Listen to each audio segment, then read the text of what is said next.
Hello, welcome back to our channel. నేను ఈరోజు వచ్చి పోహా చేస్తున్నానండి. పోహా ఎలా చేయాలో చూద్దాం. మీరు ఇంకెందుకు కలిసి వచ్చాను. ముందుగా పోహాని ఇలా నానబెట్టుకోవాలి ఒక 10 మినిట్స్ ముందు. తర్వాత 10 మినిట్స్ తర్వాత దాన్ని డ్రైన్ చేసుకోవాలి. కళాయి పెట్టుకొని కళాయి బాగా వేడెక్కాక ఆయిల్ వేసుకోవాలి. ఆయిల్లో ఆవాలు జీలకర్ర అన్నీ వేసుకోవాలి తాలింపు.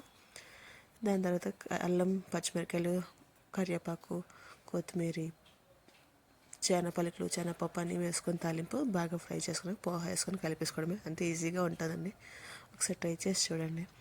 నేను ఈరోజు వచ్చేసి ఒక క్వశ్చన్ అడుగుదాం అనుకుంటున్నాను. పొడుపు కదా, మీలో ఎంతమందికి తెలుసో చూద్దాం. మీరు ఎంతమందికి తెలిస్తే వాళ్ళు కామెంట్ చేయండి. నేను అడిగేస్తున్నాను, మరి చూడండి. నేను గ్రీన్ కలర్లో ఉంటాను, నా పిల్లలు బ్లాక్ కలర్లో ఉంటారు. నన్ను చంపి నా పిల్లల్ని తినేస్తారు. అది నేను ఎవరిని? ఇంకొకసారి అడుగుతాను చూడండి.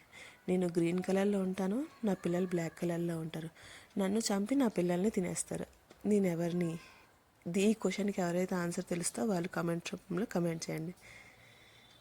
దీని ఆన్సర్ నేను నెక్స్ట్ వీడియోలో రివీల్ చేస్తాను. చూడండి, తాలింపు అంతా అయిపోయాక ఇలా పైన పోహా వేసేసుకోవడమే. పోహా వేసుకొని బాగా కలుపుకొని ఒక నిమ్మకాయ చెక్కని పిండుకోవాలండి, టేస్ట్కి సరిపడా. మాకైతే ఒక హాఫ్ చెక్క అయితే సరిపోయింది, సో హాఫ్ చెక్క పిండుకున్నాను.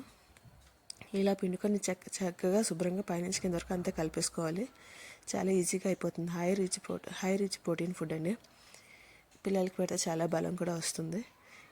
ఈ వీడియో కనుక నచ్చితే అయితే లైక్ చేయండి, షేర్ చేయండి, సబ్స్క్రైబ్ చేయండి. Thank you.